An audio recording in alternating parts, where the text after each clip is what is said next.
kita letak pada sukan untuk semua, cegas bersama.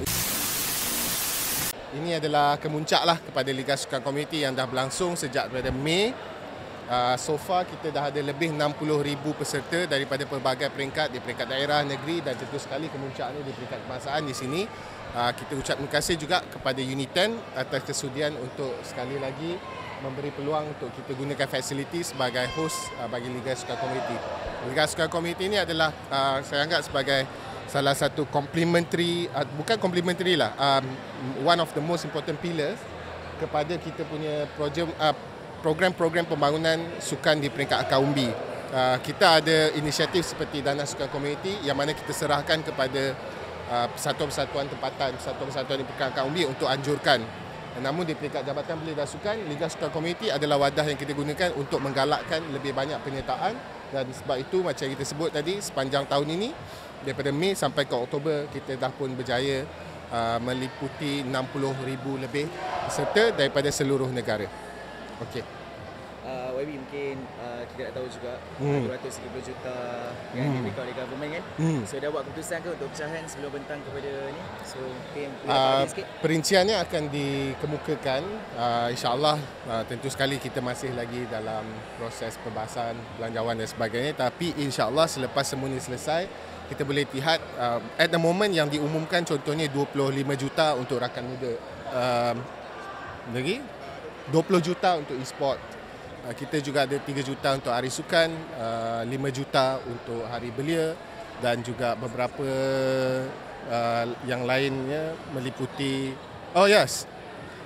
jadi itu semua pecahan-pecahan yang telah pun dibentangkan buat masa sekarang. Tapi kita bagi tumpuan tentu sekali kepada yang pertama, penerusan program-program yang berjaya. Contohnya Geran Padanan Sukan dan juga Dana Sukan Komuniti. InsyaAllah itu diteruskan kerana sangat menggalakkan. Dan tentu sekali kita juga memperlihatkan salah satu inisiatif lain adalah untuk kita memastikan fasiliti-fasiliti yang ada ni dapat kita senggara dan juga dapat kita lengkapkan.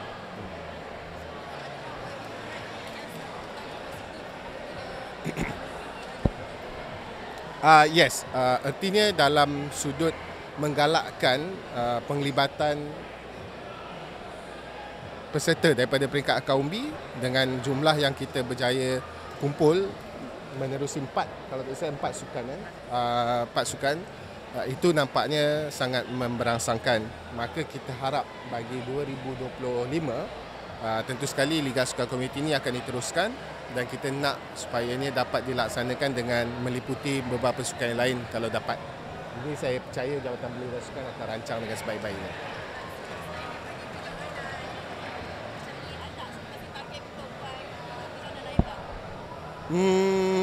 Itu kita boleh terus bincang dengan persatuan-persatuan sukan. Kita punya kerjasama dengan persatuan sukan tu yang menentukan apa yang kita dapat laksanakan secara menyeluruh atau tidak. Cuma macam yang disebut tadi dalam ucapan perasmian, menerusi inisiatif lain, contohnya Dana Sukan Komuniti. Sebenarnya lebih 1,000 program telah pun berjaya dianjurkan. Artinya itu telah pun meliputi kebanyakan sukan yang ada dalam negara kita menerusi jadual 1 tu. Kita tengok tumpuan banyak diberi kepada, kalau menerusi Dana Sukan Komuniti lah sebagai salah satu inisiatif utama kerajaan yang flagship. Kita boleh tengok banyak ni sukan, bola sepak, futsal, malah renang pun ada, sukan-sukan tempur, begitu juga dengan sukan-sukan seperti sepak takraw, volleyball. Malah kita ada juga sukan yang bersifat sukan air.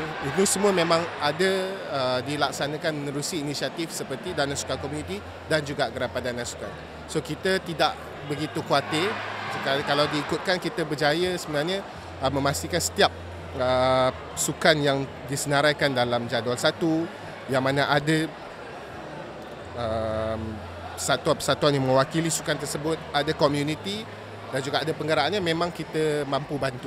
Sukan seperti skateboarding, BMX dan sebagainya, wall climbing, semua kita dapat laksanakan sepanjang tahun ini. Cuma ianya di peringkat akar umbi. Of course kita kena terima juga bahawa bila dilaksanakan di peringkat akar umbi, mungkin hebahannya tak sampai peringkat nasional. Tapi menurut rekod kita, alhamdulillah berjaya dilaksanakan dan mencapai sasaran untuk memastikan ada pelaksanaan dan juga ada penganjuran sukan-sukan di peringkat akaumbi dengan meluas. Yap.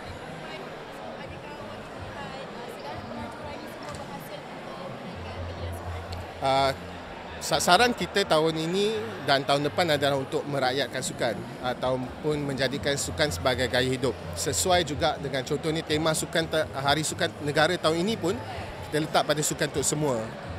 Cegas bersama. Ini semua tema-tema untuk menggalakkan rakyat pelbagai lapisan umur melibatkan diri dalam sukan. Sesuai juga dengan keadaan atau situasi negara, kita ni negara menua. Therefore, yang paling penting adalah untuk kita memperbanyakkan aktiviti-aktiviti ini di peringkat komuniti-komuniti yang paling dalam sekalipun.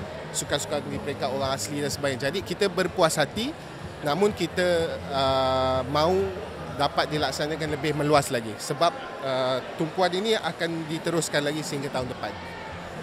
Okey? Thank you so much.